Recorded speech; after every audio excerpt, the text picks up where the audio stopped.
ሰላም ጤና ይስጥልን ተመልካቾቻችን፣ ያክብሩ ሰላምታችንን እናቀርባለን። በተለያዩ የአማራ ክልል አካባቢዎች እየተካሄዱ ያሉትን ወቅታዊ የተጋድሎ እንቅስቃሴዎችን ትኩረት በማድረግ እንዲሁም በኢትዮጵያ የተከሰተው የነዳጅ እጥረት መነሻ ምክንያቱ ምን እንደሆነ ከተለያዩ ቦታዎች የሰበሰብናቸው መረጃዎችን የምናጠናቅርበት መርሃ ግብር ነው ይዘን የመጣ ነው። የምናስቀድመው የአማራ ፋኖ የተለያዩ የተጋድሎ እንቅስቃሴዎችን ይሆናል። የዘውትር ተሳታፊያችን መስመር ላይ ይገኛል። ከሱ ጋር ቆይታ የምናደርገው እንግዲህ በአማራ ፋኖ የተለያዩ መዋቅሮች የተፈጸሙ የህልውና ተጋድሎ ድሎችን የተመለከቱ መረጃዎችን ሰብስባል። ወደ አንተ በቀጥታ ልለው። አመሰግናለሁ መሳይ። እንግዲህ በተለይ በዋናነት ከአማራ ክልል ከሚገኙ አራት ዋና ዋና ግዛቶች መካከል በጎንደር በጣም በበርካታ አካባቢዎች ላይ የአገዛዙ ጦር ብዙ አውደ ውጊያዎች ላይ ከፍተኛ ምት እየተመታ በበርካታ ቦታዎች ላይ ወረዳዎችን፣ ቀበሌዎችን ወይም ወታደራዊ ጠቀሜታ ያላቸውን ቦታዎችን እየለቀቀ እንደሚገኝና በዛሬው ዕለት ደግሞ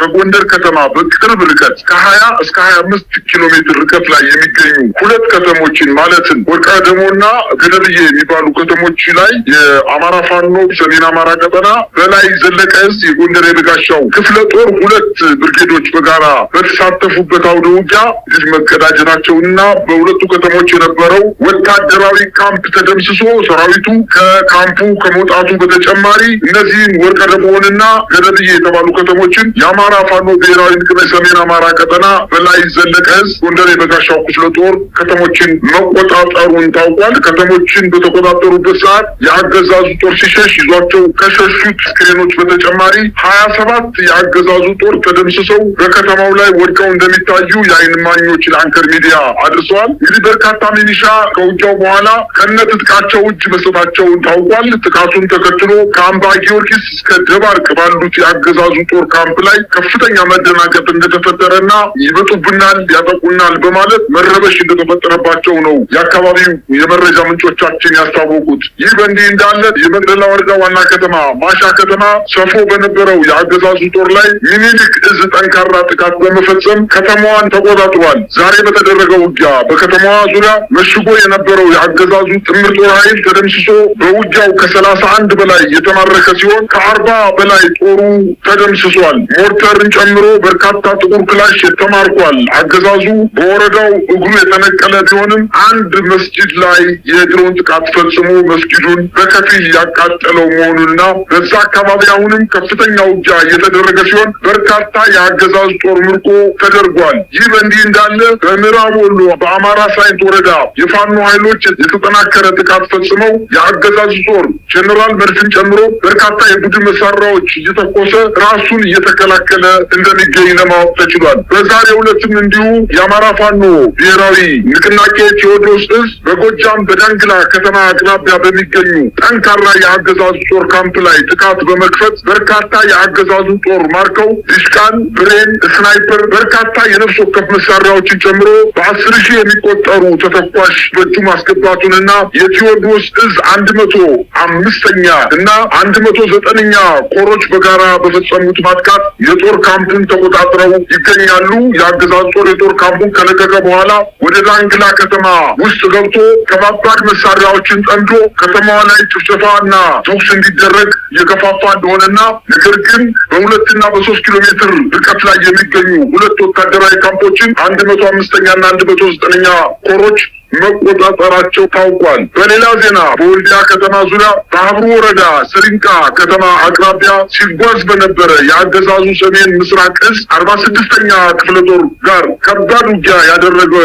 ፋኖ ኃይል በተለይ በመርጦን ሞላ ጊዮርጊስ በተባሉ አካባቢዎች ላይ የፋኖ ኃይሎች በከበባ አጥቅተው ከእንቅስቃሴ እንደገቱትና በተደረገው ውጊያም በርካታ የአገዛዙ ጦር መደምሰሱንና ወደ ስሪንቃ ሲጓዝ የነበረው የአገዛዙ ጦር ጉዳት ስለደረሰበት ወደ ወልዲያ ከተማ ማፈግፈጉን ለማወቅ ተችሏል። በዚህ አካባቢ በተደጋጋሚ ጊዜ የአገዛዙ ጦር ከወልዲያ ከተማ እየተንደረደረ ወደ ተለያዩ የፋኖ ግዛቶች ላይ ለማጥቃት እንቅስቃሴ እያደረገ በርካታ ጊዜ እየተመታ የተመለሰ ሲሆን ዛሬም እንደተለመደው ስሪንቃን እና አካባቢውን ለመቆጣጠር እንቅስቃሴ ያደረገው የአገዛዙ 46ኛ ክፍለ ጦር ተመቶ ወደ ወልዲያ ከተማ እንዲመለስ መደረጉን ለማወቅ ተችሏል። በዚህ ምክንያትም የአገዛዙ ጦር ጉዞውን አቋርጦ ወደ ከተማ የተመለሰ መሆኑንም ለማወቅ ተችሏል። በሌላ ዜና ከሰሞኑ በሰሜን ጎጃም አካባቢ ከባህር ዳር ከተማ ቅርብ ርቀት ላይ የሚገኙ የአገዛዙ ጦር ካምፖች የአማራ ፋኖ ብሔራዊ ንቅናቄ ምዕራብ አማራ ቀጠና